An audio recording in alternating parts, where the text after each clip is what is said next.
Bien, retomamos. Vamos a trabajar ahora con los usos o los valores semánticos que pueden adquirir estos modos verbales, me refiero al subjuntivo y al imperativo, en la oración libre. De manera general, digamos que el modo subjuntivo en latín expresa dos ideas fundamentales, ¿no? El campo o ideas vinculadas con el campo de la volición, es decir, de la voluntad, e ideas vinculadas con el campo del deseo, ¿sí? De allí que se hable de subjuntivo volitivo, por un lado, y de subjuntivo desiderativo, por el otro. A partir de estos dos grandes campos semánticos es que se derivan los restantes matices, ¿sí? Que con este modo pueden expresarse. El campo de la posibilidad, de la irrealidad, el mandato, la prohibición, entre otros grandes matices. Suelo decir siempre que si hay que subsumir, ¿sí?, todos estos matices semánticos dentro de una idea, ¿sí?, para oponerla con respecto al indicativo, ¿sí?, que la gran oposición es subjuntivo versus indicativo. Si el indicativo es el modo de la realidad, el subjuntivo es el modo de la virtualidad. Y dentro de esto de lo virtual, digamos que contemplamos, ¿sí? O la idea de la virtualidad comprende estos matices. Naturalmente que esta amplitud semántica, ¿sí?, constituía ya en el periodo arcaico un peligro para la perduración de este modo, ¿sí? A tal punto que se observa en la lengua eh, como intentos por sustituir estos matices que el propio subjuntivo expresaba mediante otros recursos fraseológicos, ¿sí? A través de alguna frase verbal, a través de algún adverbio, de alguna construcción en particular, que sustituyera o que explicitara estos valores y no solo la forma verbal, ¿sí? Según Bassols de Clement, que es uno de los, digamos, de las gramáticas, ¿sí? La gramática de Bassols de Clement es una de las más consultadas en catalán, ¿sí? Es un catalán, él. Eh,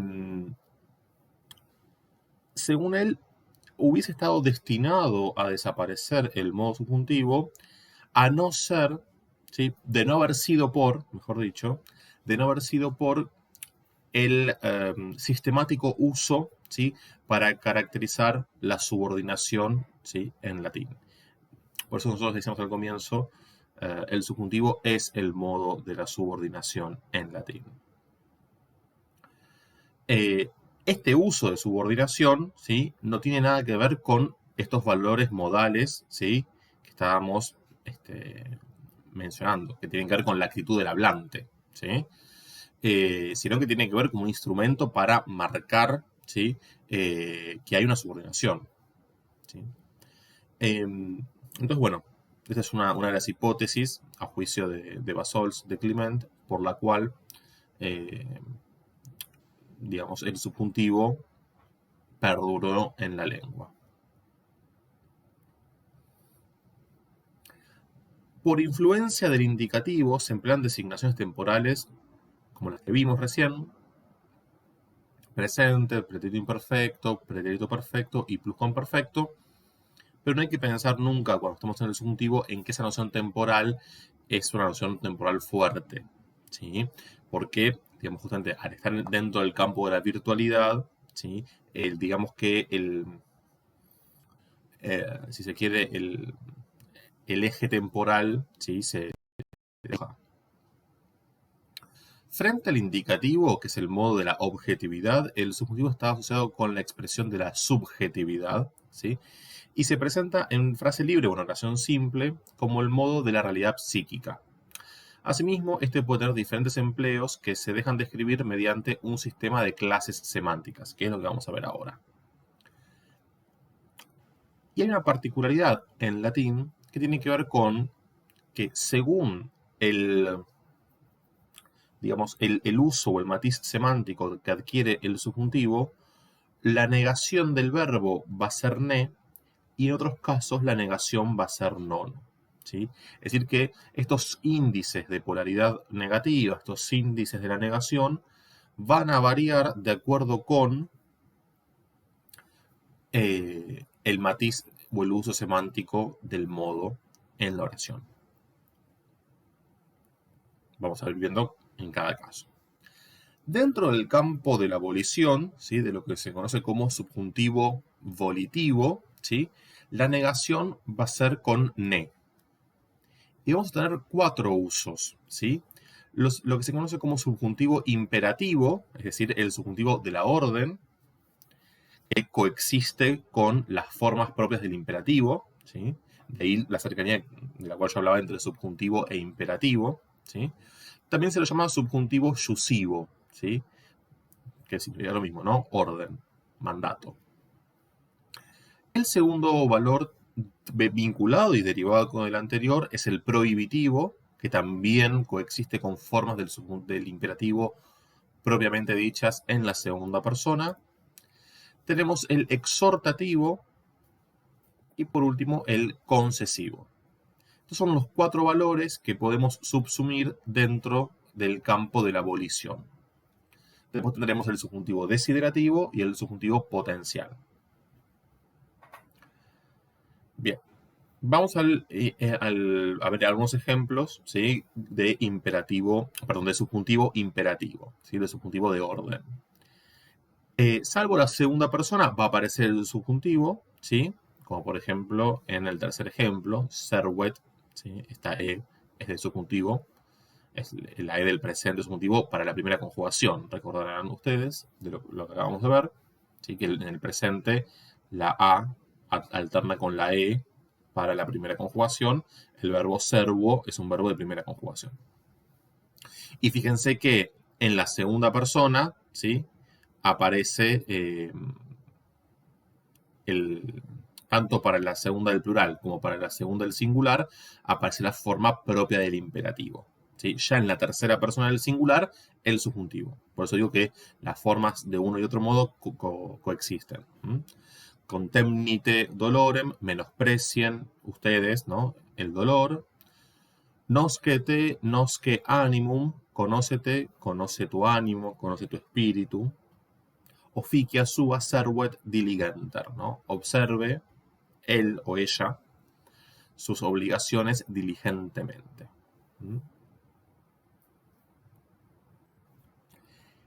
En el caso del prohibitivo, lo que podemos tener 2 tipos de estructuras. O bien el subjuntivo o imperativo negado con ne, ¿sí? El prohibitivo es la negación de, digamos, es un uso derivado de la orden, pero por la negativa. Puede aparecer el ne más subjuntivo o imperativo, si estamos en la segunda persona, o bien un giro prohibitivo muy frecuente en latín, sobre todo en latín clásico, que es este ejemplo, que es el giro noli más infinitivo.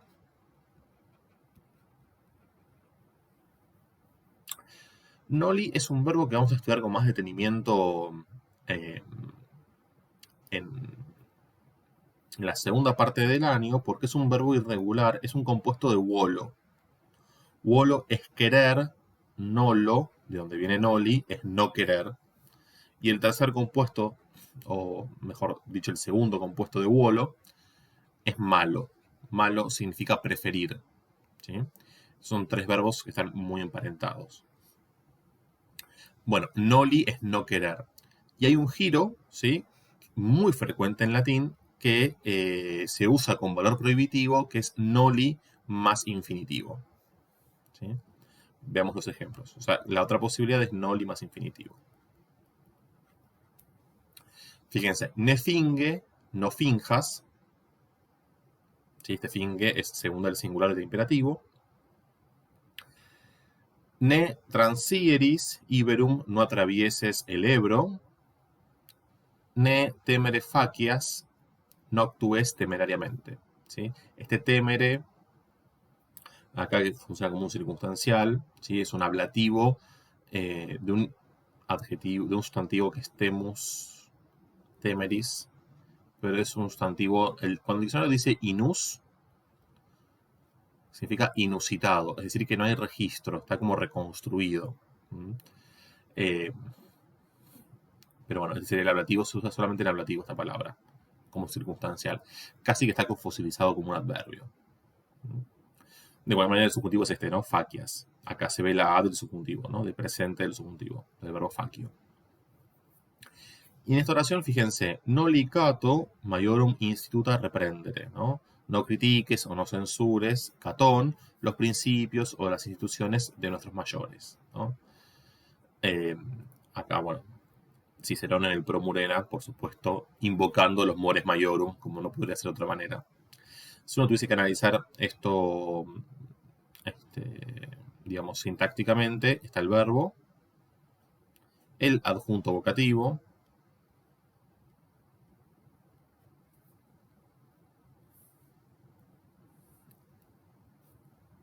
todo es predicado, un sujeto tácito de segunda persona del singular, y acá tenemos el objeto directo, porque el verbo no lo es transitivo, articulado como una construcción verboidal de infinitivo, con su núcleo y su objeto directo. Esto en rigor hay que recursarlo. Estoy analizando un poquito rápido. Pero sepan que si bien la sintaxis es esta, uno puede directamente traducir por prohibitivo, no critiques. Y no quieras criticar Catón, ¿sí? Que sería lo literal.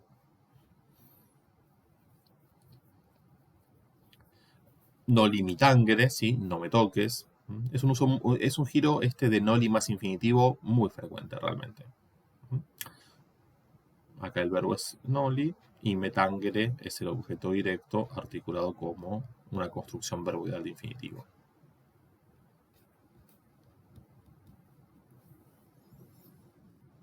En el caso del exhortativo, ya ahora sí un uso pleno del modo subjuntivo, ya no aparece el imperativo. Lo que sí caracteriza el exhortativo es el uso de la primera persona del plural. Y en general en presente, la mayoría de las veces. Justamente porque cuando uno exhorta o pronuncia una exhortación, se involucra e involucra a otros, otras. De allí que se utilice el nosotros o nosotras. Pareamus senatui, obedezcamos al Senado. ¿Sí? Este senatui es un dativo de interés. El verbo pareo se construye con dativo, ¿no?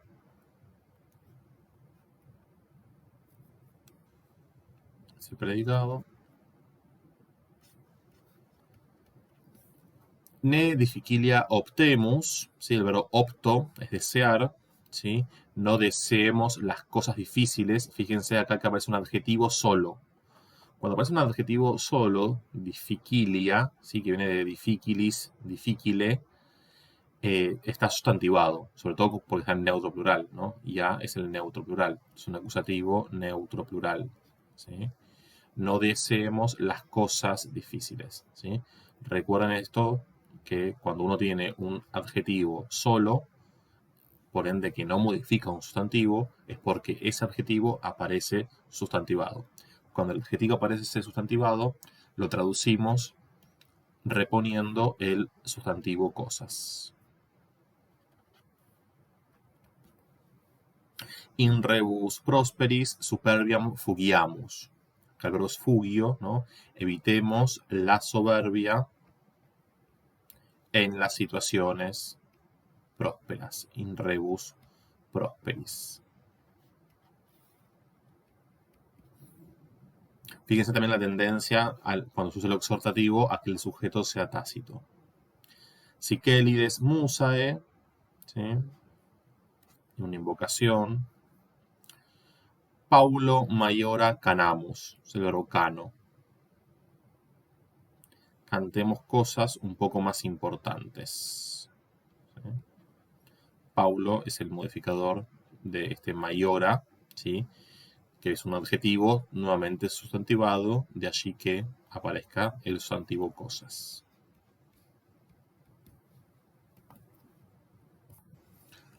Con valor concesivo, ¿sí? Es decir, que establece una oposición respecto de lo dicho anteriormente, tenemos algunas consideraciones sintácticas que mencionar.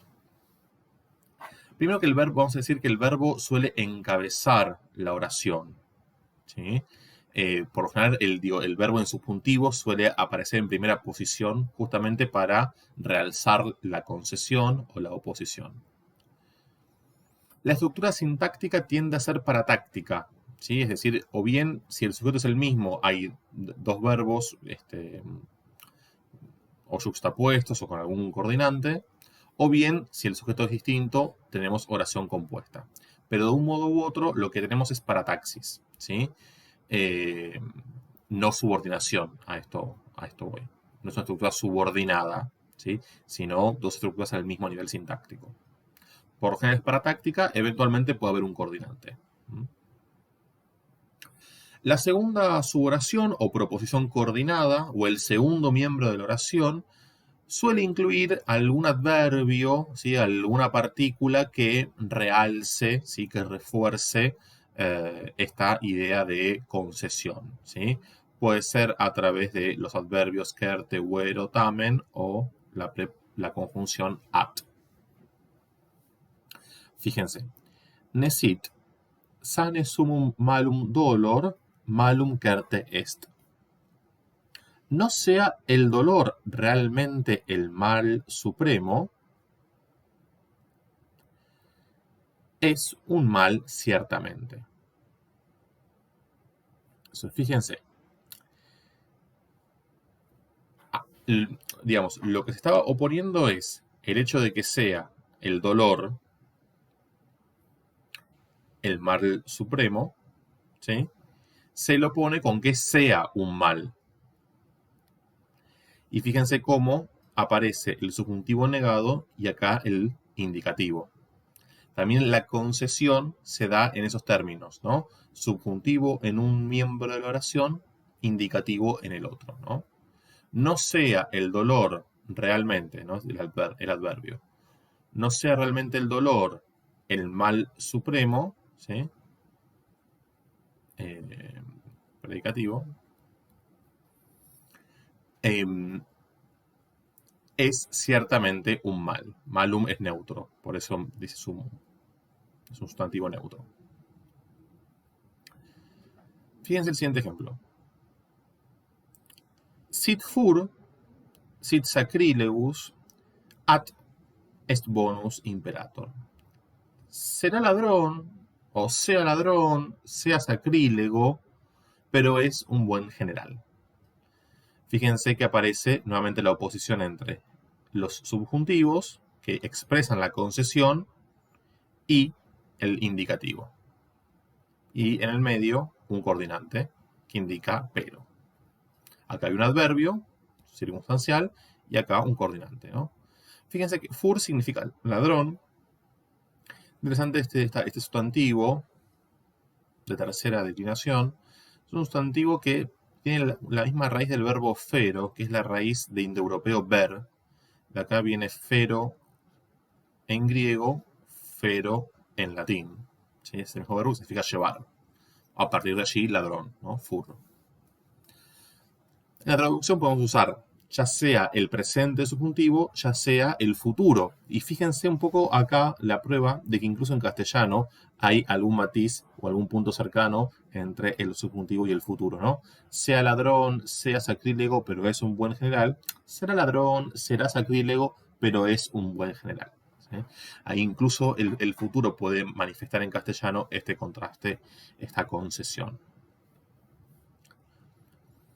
Fuerint cupidi, fuerint irati, sceleris, vero crimine carent, ¿no? Y acá también lo vamos a traducir con futuro perfecto o pretérito perfecto del subjuntivo, ¿no? Habrán sido codiciosos, hayan sido codiciosos, habrán sido iracundos, hayan sido iracundos, pero están libres de la acusación del crimen, ¿sí? Están libres de la acusación del crimen. Carent crimine sceleris. Este ablativo crimine es el verbo careo, es un verbo que rige ablativo.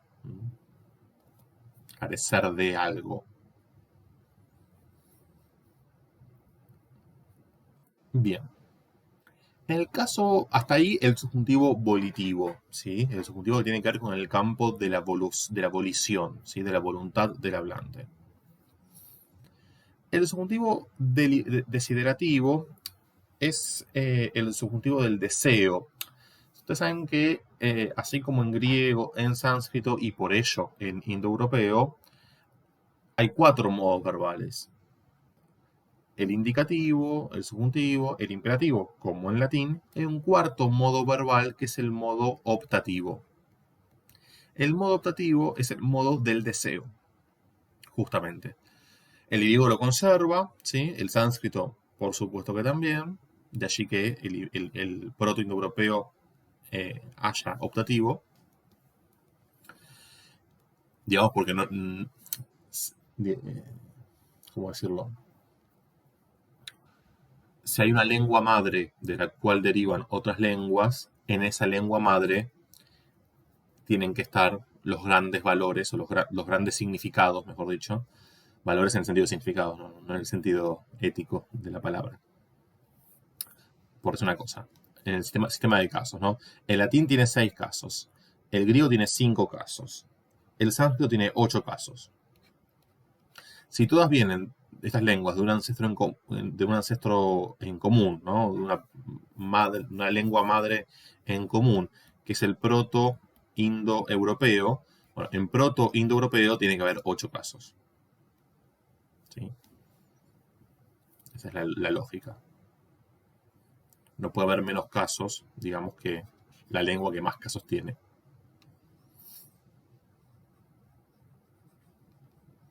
Siempre desde el punto de vista de la reconstrucción, ¿no? Bueno, este antiguo modo verbal que obviamente en las lenguas modernas no está, lo absorbe el subjuntivo, lógicamente. De allí que uno de los valores del subjuntivo sea el desiderativo, que es lo que nosotros utilizamos también muy frecuentemente como un valor del subjuntivo, que es el ojalá. ¿Sí? Hoy en día se sigue enseñando el subjuntivo, ¿no? Pones un ojalá adelante y te sale el subjuntivo, ¿no? Suele enseñarse quizás de un modo un poquito rudimentario de esa manera. O poner un que delante, ¿sí? Y te sale el subjuntivo. Es porque se está, digamos, activando este matiz desiderativo, ¿m? Que tiene que ver con el antiguo valor optativo, que era un modo verbal separado, lo absorbe el modo subjuntivo. ¿Sí? De la misma manera como en el sistema de casos, que teníamos 8 casos, los 6 que nosotros conocemos, además el locativo y el instrumental, esos 2 valores los absorbe el ablativo. Bueno, con la misma lógica ocurre esto. Puede aparecer solo el subjuntivo desiderativo, que se niega con ne, entre paréntesis, vuelve a negarse con ne, al igual que el subjuntivo volitivo. ¿Sí? El potencial se va a negar con non. Puede aparecer solo o reforzado por una partícula desiderativa que es utinam, que es el ojalá. Puede aparecer con los 4 tiempos, ¿sí? del subjuntivo. Si aparece en presente o en pretérito perfecto, se considera que ese deseo es real o posible, que puede darse. Si aparece en imperfecto o en pluscuamperfecto, ese deseo ya es irrealizable, es irreal o imposible. Veamos. Tenemos di bene te ament, que es una fórmula muy típica, ¿no? Digamos, es lo que hoy en día se dice que Dios te bendiga. Bueno, en la antigüedad aparece mucho en la comedia de Plauto, de Terencio, di los dioses, por supuesto una religión politeísta, di bene te amen, ¿no? Que los dioses te quieran bien. Acá este presente del subjuntivo, justamente, tiene este valor desiderativo y no tenemos ninguna partícula este, que lo delate. Simplemente el contexto o el significado da a entender que es un deseo que se le dice a una segunda persona, ¿no? El sujeto es di, T es el objeto directo, ben es el circunstancial. La sintaxis es esta. Fíjense este otro ejemplo, ¿no? Utinam ne, la negación es ne, con este valor, aeger sim o fuerim, ¿sí? Puede ser en presente o en pretérito perfecto. Ojalá no esté enfermo, ¿no? Aeger es el predicativo subjetivo, ¿sí? Utinam se le pone partícula desiderativa, ¿sí? Es una partícula, es un modalizador, ¿sí? No tiene una función sintáctica, simplemente activa un matiz semántico. Por eso se le pone partícula desiderativa, partícula modal, ¿sí? Modalizador, según las gramáticas. Le ponen partícula y ya, no pasa nada. Quedant arma togae, ¿no? La famosa frase de Cicerón, que de alguna manera recupera una antinomia que atraviesa buena parte del pensamiento occidental por muchos años, ¿no? La dialéctica de las armas y las letras. Bueno, que las armas se rindan o cedan ante la toga, ¿no? La idea de que eh, el poder se construye o se impone mediante la palabra, que es un poco lo que Cicerón intenta consolidar, pero bueno, cuando dice esto es porque evidentemente las armas están pudiendo más que las palabras. Y así le fue. Utinam veris amicis meum domum impleam. Acá está el subjuntivo del verbo empleo.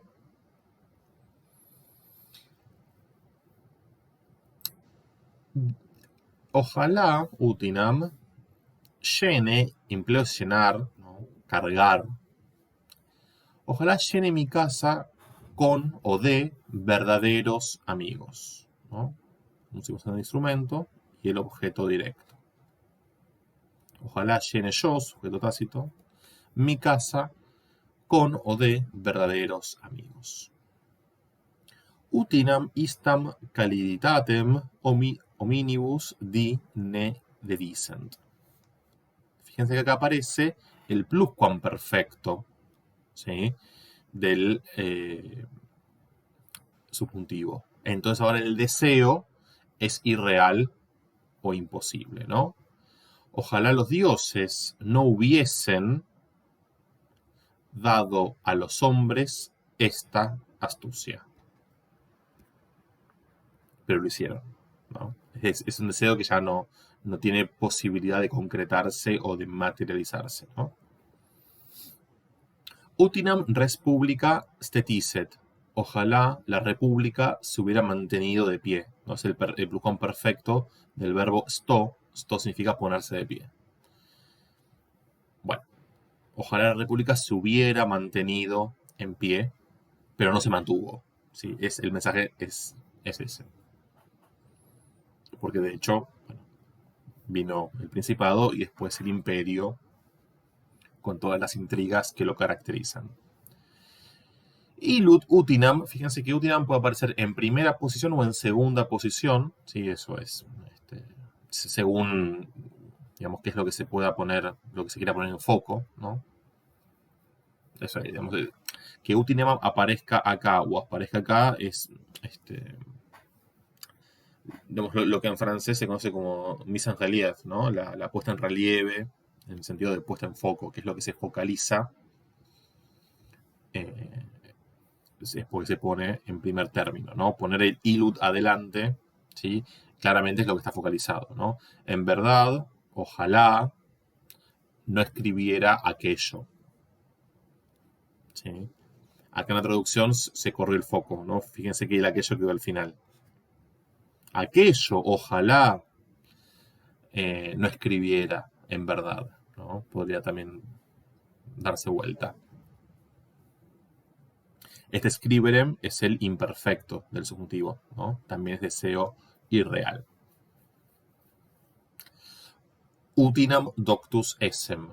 Es el imperfecto del verbo sum en el subjuntivo, ¿no?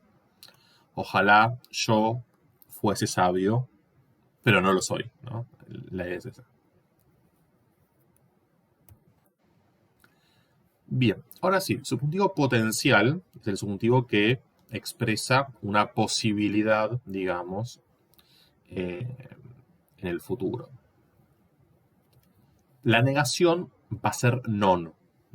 O sea que hasta ahora tenemos ne para todo el espectro de la abolición, ne para todo el valor desiderativo y ahora non para el subjuntivo potencial. Este matiz es una prolongación o un debilitamiento del valor desiderativo, es decir, cuando ya el deseo se apaga, digamos, y simplemente se expresa una acción posible en el futuro. En castellano tenemos el modo potencial, valga la aclaración, y las gramáticas escolares suelen incluir en lugar de un modo potencial el tiempo condicional dentro del indicativo, lo cual es bastante discutible. Acá puse mal los paréntesis, ¿no?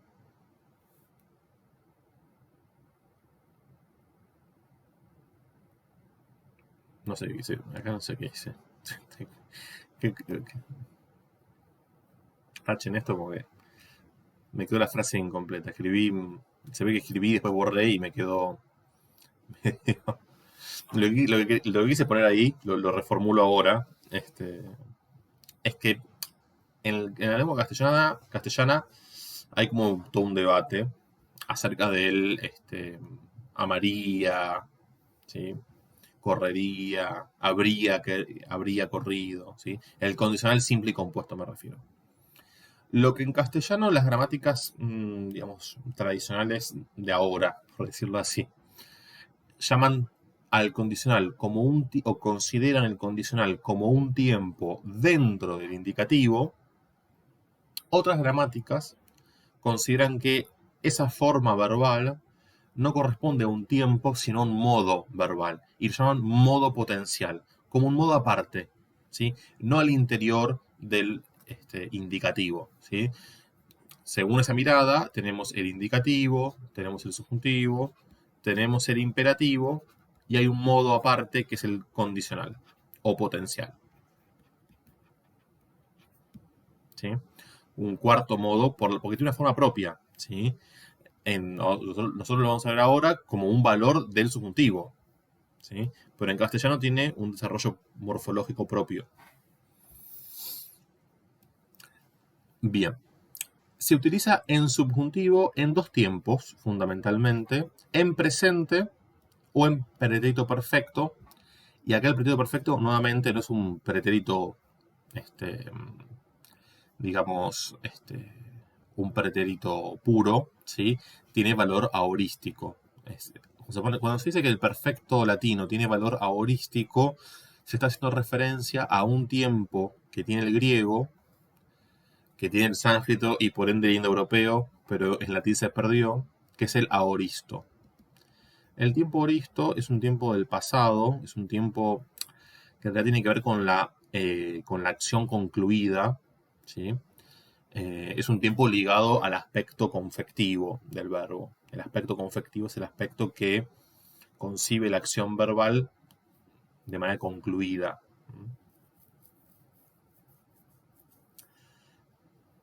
Entonces, cuando se dice que el pretérito perfecto tiene valor aurístico, se quiere decir que no tiene un valor puro de pretérito, ¿sí? Y que muchas veces se puede traducir por presente. La idea es esa. Porque el aoristo en griego se suele utilizar para las sentencias, ¿sí? Para las máximas. Y tiene como un valor atemporal.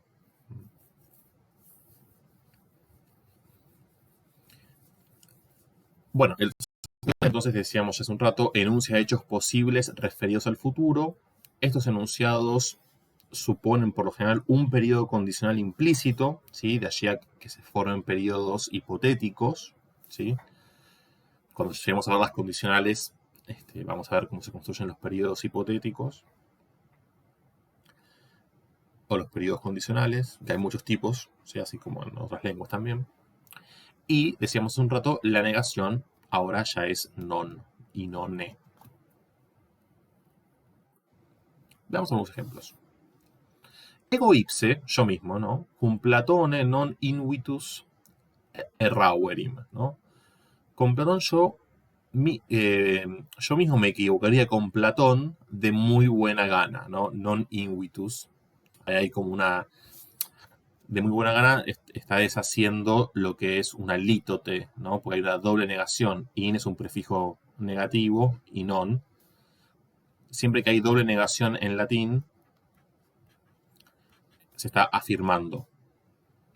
Eso se llama lítote.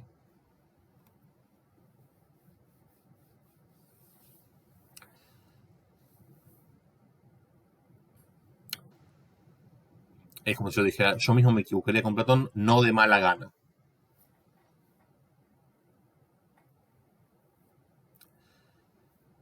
Nemo umquam sine magna spe immortalitatis se pro patria offerret ad mortem. Nadie, Nemo, umquam, nunca. Fíjense esto de la negación que decíamos recién. En latín se niega una sola vez, mientras que en castellano dos veces. Por eso nosotros decimos nadie nunca. Y acá fíjense que cayó la N de la negación. Nunca en latín es numquam, pero si ya hay una negación delante, que está en el nadie, en Nemo, cae la N y es umquam, porque no se niega dos veces en latín.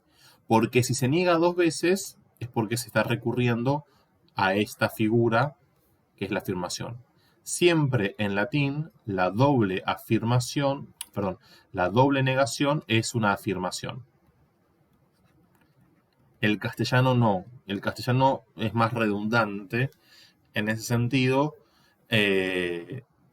y tolera la doble negación como un modo de negar simplemente. Nadie nunca.